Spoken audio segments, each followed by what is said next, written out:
Good evening, Harvey. How are you? Good evening. I'm great, thanks. You must have had such a tough day at work today. As the usual. How about you? Did you have a good day at work? Yeah, it was great. What are you up to this evening? Do you have any plans? I've just finished work, so I was planning on going home. Have you had dinner yet? You must be hungry, right? I've only just finished work, so I haven't eaten anything. I guess I'm pretty hungry, but I'm going to make dinner when I get home anyway, so it's not unmanageable. Well, I'm free tonight. If you like, we could go out and have dinner. Do you remember the place by the station I told you about when we were on our date the other day? Well, I found a new French restaurant nearby. It looks lovely, and I can't wait to try it out. It's a little expensive, but I'd love to go with you. How about we try it out tonight? Sorry, we only just ate out the other day. I don't want you to take this personally, I just don't really like spending a lot of money at restaurants on such a regular basis. I already prepared my dinner last night. I needed to leave it to soak for the night, so I was kind of looking forward to eating it for dinner today. I'm really glad you invited me, but I'll have to decline. Uh-huh. You made something last night, and you're eating it again today? Do you mean that you're going to eat leftovers? No, not leftovers. I prepared some beef last night and I wanted to let it marinate. It might sound like a long process, but the result is worth it. Oh, really? Do you always make your own dinners? Yeah, I enjoy cooking, so I'm always trying out new recipes. And I like the challenges of using up what's in my refrigerator to make dinner, rather than going out to eat or buying some stuff. Food keeping is more efficient that way too, less waste and all. Anyway, when do you want to go eat at that new French restaurant? I hear their duck foie gras is delicious. You want to eat the duck foie gras, right? Yes, I'd love to. Let's pick a day. I've been looking forward to eating there ever since I found out. Well, I'm afraid I'm still not sure what my plans will be for work next week, and appointments come flying in at last minute, so I can't promise anything. I don't know when I'll have time to go out. Even though I'm saying I really want to go, I'd like to go sometime this week. I'm sure you can make some time for me. You don't want to disappoint me, do you? You want to go this week? That French restaurant is expensive, isn't it? Considering the ingredient used, the meal you specified is bound to cost a couple $100. Yeah, I think it was around that much. What about it? Is there a problem? It's not too expensive for you, is it? I haven't gotten my pay yet this month, so I'd prefer to go somewhere a bit more affordable. Like I said earlier, I don't really like spending a lot of money eating out. I'd be really grateful if you could respect that. I know a great tavern that's really cozy. We could go there. Are you serious? You're being stingy. You did not just invite me to eat dinner at a tavern. What do you mean I'm not being stingy? I just like to spend my money wisely when it comes to food. I can't believe you actually just said that. You eat at taverns? And you think that you're spending money wisely? Harvey, you said you're 35, right? You're 35, but you still don't have enough money to spare to take a girl on a date to a French restaurant before payday. Clearly that's because you haven't been spending your money on stuff that's worth it up until now. So you want me to pay for the entire meal again, don't you? This is why I was trying to hint that I wasn't interested. What do you mean, again? You paid for dinner last time because that's what guys should do. And you'll pay next time too because you'll still be a guy. If you don't understand something as simple as that, then that's why nobody wants to marry you. Maybe you should read How to Be a Gentleman for Dummies before we have our next date. How can you be so stingy overpaying for a few $100s for a meal at a French restaurant? Every other guy in the world would be happy to pay that much. I had such high expectations for you, but now I'm really disappointed. I can't believe you turned out to be such a Scrooge. You're a waste of my time and a piece of crap for denying me one lousy dinner at a French restaurant. Sorry I couldn't match up to your impossibly high expectations. I should have realized that you were no good when we went to that Italian restaurant on our date the other day. I was glad that you agreed to the restaurant that I wanted to go to. But you chose the cheapest course, didn't you? I checked the price on the website when I went home that night. It was the second to last option on the menu. It's a universal rule that restaurants put their cheapest options at the bottom of the menu. Why would you do something that cheap on our first date? But you didn't even eat that course, so what's the problem? The second we sat down at our table and heard the waiter explain the course, you told me that you couldn't eat a lot, and asked me to change the option to a smaller but more expensive course. I had already made reservations, so I had to pay extra for the course that you asked for. Oh, you're just making excuses and being cheap. What's the big problem? So what if you paid extra? Do you really think that you can find someone who'll marry you if you say stuff like that? You want to marry me, don't you? But at this rate, I don't think I'm hooked. My impression of you is only getting worse and worse. You'll have to do a bit better than that, or you'll lose all chances of getting married. Ever. So let me give you a hint. You should never invite a woman to eat at a tavern ever again. That kind of place is for poor people. Why does it matter whether someone eats at a tavern or not? If it tastes good and I like the atmosphere, who cares how much the food costs? That's not the problem. The problem is that I deserve more than just a dinner at a tavern. You can't make me eat somewhere so common. Do you understand how embarrassing it would be for me if someone caught me eating in a place like that? I graduated from a famous private college and I'm working in a major company as a private secretary. I'm the best at what I do, and want me to leave my career to be a housewife for you, you'll have to provide more than that. You need to put effort into making me feel like a princess, do you understand? No, I don't understand. And I didn't know that you were so obsessed with wealth and with how other people see you. To be honest, I'm glad I found out before it was too late. You may have chosen to go out with me because I look cute, but you should know that I'm not just a pretty face.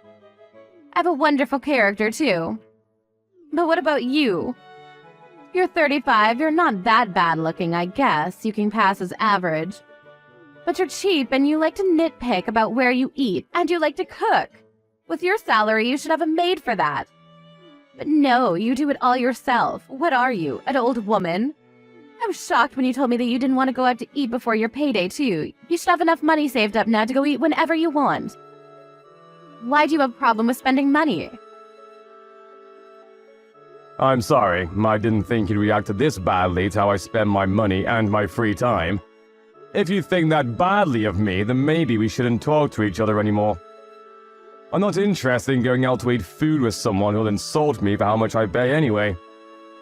I want to enjoy my meals with someone, not impress them with a more expensive meal in a fancy restaurant. Are you rejecting me? You've wasted so much of my time and you're just going to give up on dating me? You can't do that. Well, I didn't mean to waste your time, but if that's what you think I've done, then maybe there's no saving this, or whatever this is. You're unbelievable. You don't understand how I feel at all. Can't you be a bit more sympathetic? Sorry about that. On top of that, you were saying at a speed dating party that you earn $100,000. Was all that a lie? Did you just deceive me so that you could date me? No, I didn't deceive you in particular. To be precise, I didn't earn 100,000, but... I knew it, you liar! I'm going to sue the host of that party. You should be more careful about who they allow to attend. I'll make sure you can never participate in another party like that ever again. And without speed dating, you'll never find someone to marry you. A liar like you doesn't deserve a second chance. You're already 35 and haven't already got a girlfriend, then you might as well give up. There's no hope for you. Nobody will ever want to be with you anyway. That's your punishment for wasting my time. You only get what you deserve. You say that I wasted your time, but we only had one date together after the speed dating event. And it's not like we spent a lot of time together that night either. We went out to eat at that Italian place and went home afterwards. You're talking as though we've been dating for weeks. Plus, you're the one to talk when it comes to age. You're older than me, aren't you? I can't believe you'd ask a girl how old she is. You're the most horrible person ever. I get it that you're not a gentleman, but don't you have any manners? A girl? If you think that I'm old, then I think I have the right to argue that you're too old to consider yourself a girl. You said you were working at the Morris Corporation, right? I think you said that you were a private secretary. Yeah, so what? What does that have to do with anything? I happen to know the senior vice president of that company. I got the chance to meet up and talk with him the day before yesterday. I heard some really interesting stuff. What? How on earth do you know him? Where could someone like you possibly have met him? He informed me that there was no private secretary called Isabel Smith working there. What does that mean? You went on and on about me lying to you about my salary, but you lied to me about what your position is. I'm not officially called a private secretary, but I do things that a private secretary is required to do. He can't have forgotten about me. You say that, but what kind of stuff do you do? You don't seem to have made a great impression on your VP. Well, for your information, I check schedules and prepare coffee for the people in the department. What else would a private secretary do? Really? I guess that's all you can be entrusted to do. What's so funny? Nothing. I just thought that it's interesting that you're doing stuff that's usually left to the newbies. I would have expected a private secretary to be more involved and carry out more personal tasks that need more attention to detail than remembering how many sugars your employee wants in his coffee. Are you looking down on my work? Don't be so rude. I'm proud of what I do. It may seem unimportant to you, but it actually makes a lot of difference. I don't deny that even the simplest and smallest jobs are all part of the bigger picture, but if that's all you do, then I have some doubt about whether you're the best. I asked him about you. Uh-huh? What did he say? He told me that he had heard a lot about you from your colleagues. Seriously? Has he been asking my colleagues about me? I wonder if he wants to go out with me. What else did he say? He says that you stand out a lot. He mentioned how you wear really flashy clothes, despite only ever working in the office. Yeah, well, I take care of the way I look. I'm always aiming to be my #1 self. Since I'm so pretty, I guess that means the guys can't keep their eyes off of me. He also told me that you used to be pretty, but now, because of the way you dress, even if you were in the sales department, it would be too embarrassing for the company to send you out to visit clients if you were dressed like that. He said that he thought you needed to be more aware of your own age. That's pretty much what you said to me, so how does it feel to have your poison spat back at you? What? He said that I'm embarrassing? Why would he say that? I thought you said he was interested in me. I never said that, you just assumed.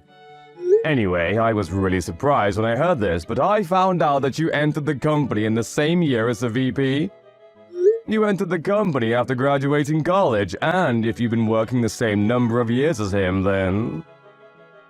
What about it? If that's the case, then it doesn't make sense. What doesn't make sense? Can you get to the point?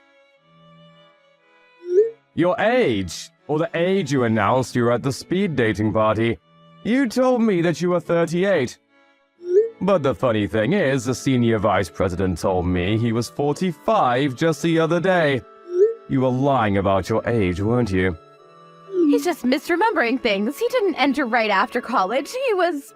Yeah, he told me that he went abroad for 2 years after college before entering the company. But even then, that means he's been working at Morris for 22 years.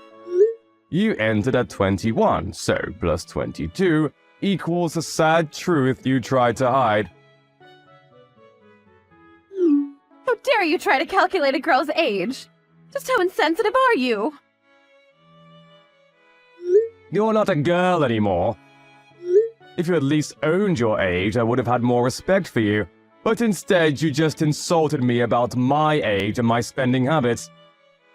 Even though every word would boomerang back to you. At first, you seemed nice, funny, and even smart. I wouldn't have cared if you had lied about your age because I would have understood that it had really bothered you. I wanted to talk with you more, but you just lashed out at me for not taking you to a French restaurant. You didn't even thank me for paying for the meal. And more the last time we ate, so I don't think I'm interested anymore. Let's forget this ever happened and go our separate ways. That's my line. I don't want to date a man that lies about his salary. If you don't have enough money to keep up with my needs, then I would have dumped you someday anyways. But you've really wasted my time. It's true that I didn't write the exact amount that I make, but that doesn't mean that I make less than what I said. I actually make more. But I don't like bragging, and I just thought that any interactions I had at that party would be artificial if I was honest. So I took it down a few notches. I wanted to avoid women like you, but I guess I got caught anyway. Huh? What are you talking about? I thought you were just a normal office worker. Yeah, I did say that, but it's not like my position makes me any better than an office worker anyway. I didn't see the point in clarifying. But just for the sake of rubbing it in your face, I actually own a company. It's just a venture, so it's not that big, but for the past few years our numbers have been going up, so we've made quite a profit.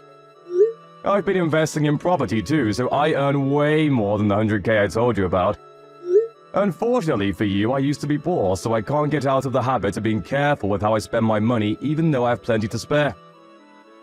I've been putting most of my earnings into a savings account, and I just withdraw a fraction of the total to use the bills and groceries.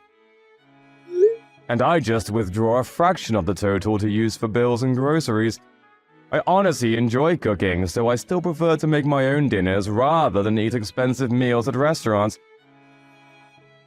Thought you were just being cheap. I never knew you had a reason like that. I spend money on stuff I need to, like my house, suits, and my car. But I don't see the point in spending money on stuff I don't need to. I don't think it's worth wasting my money on someone I have no intention of marrying to. Like a dinner at a French restaurant, for example. You were deceiving me? Well, luckily for you, I'm willing to forgive you. I'll go with you to that tavern you were talking about if you really insist. I'll let everything you've said up until now slide. What? I'm the one that's being forgiven? How merciful of you. And no, I don't insist. In fact, I insist that you never call me ever again. What? Why? I've forgiven you for what you said. I'll let you take me to that place you said you wanted to go. You're only saying all that because now you know that I own a company and make a lot of money. You're the exact type of woman I wanted to avoid at that party. That's why I lied about my salary. You were disgusted by the idea of eating at a tavern because it was beneath you. You only care about status and yourself, not me.